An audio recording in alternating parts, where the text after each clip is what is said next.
Hey world, my name is Dan Brown, and I'm here to teach you how to solve one of society's modern-day mysteries.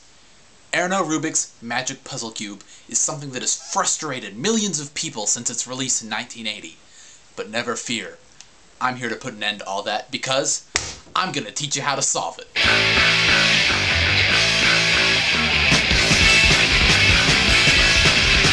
The first thing I'm gonna teach you how to do is cheat.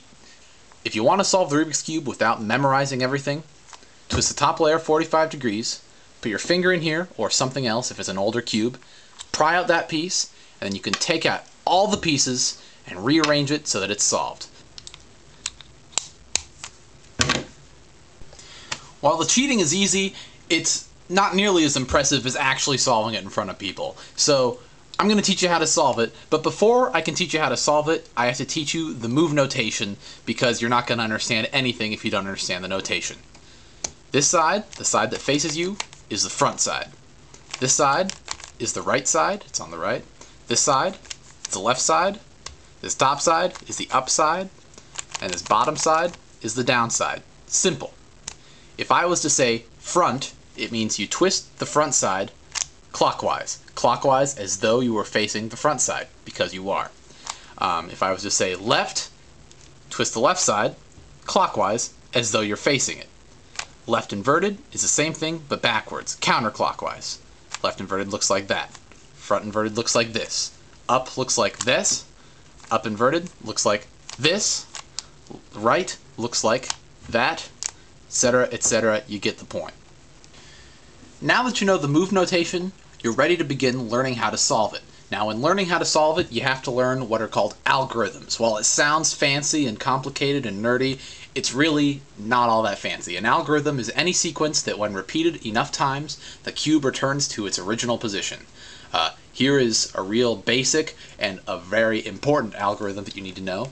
Right inverted, down inverted, right, down. If you repeat that 6 times, then the cube will go back to its original position. There was 1, 2, 3, 4, 5, 6, and there it is. Ladies and gentlemen, we have now reached the point where we are ready to scramble and begin learning how to solve the Rubik's Cube. Let's do it.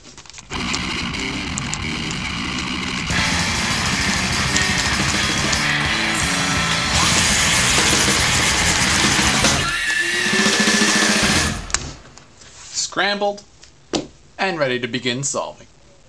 At this point, a Rubik's Cube aficionado like myself would normally look all around the Rubik's Cube for which side has the most already done, would be the easiest to solve the fastest.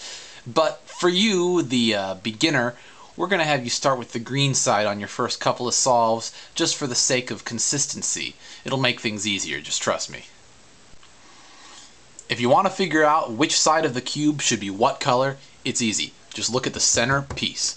This side is the green side because the center piece is green. No way that you move the cube can change that center piece. The first step in solving the green side is going to be solving this green cross. In doing this, we have to look for these 4 green pieces, one at a time. Let's look for one of them. Here's one of them. Before you can get the piece where it needs to be up here, you have to get it directly underneath where it needs to be. So we're going to get this in the bottom layer and then swing this around to the white side right there. Once we have it there, if we rotate the front side twice, you'll have it lined up. It's important not to just get this cross, but to also worry about this lining up. That's just as important. Occasionally you'll find yourself in a position like this.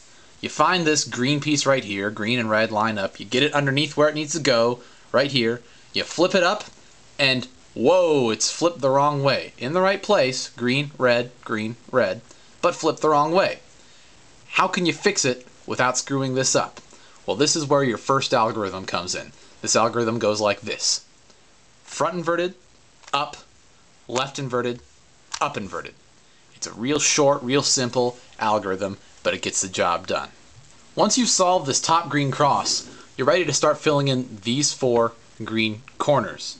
Now, The first part of this is very similar to when you're solving the green cross. Before you get a piece up where it needs to be, you have to get it directly underneath.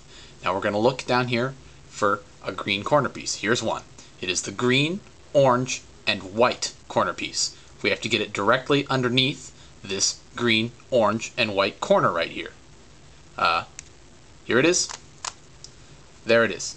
Now, the algorithm to get it from here up to here is this. Right inverted, down, right, down. That same one that I showed you in the algorithm demonstration. Now, you're going to need to do this multiple times until this is in the correct place with the correct orientation.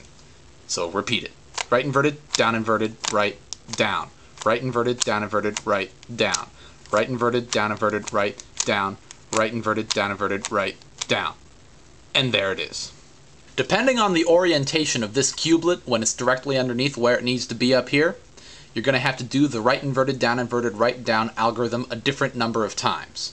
Like you saw before, it took 5 times. In this case, when it's directly underneath, it'll take 1, 2, 3 times. And sometimes it'll take just once.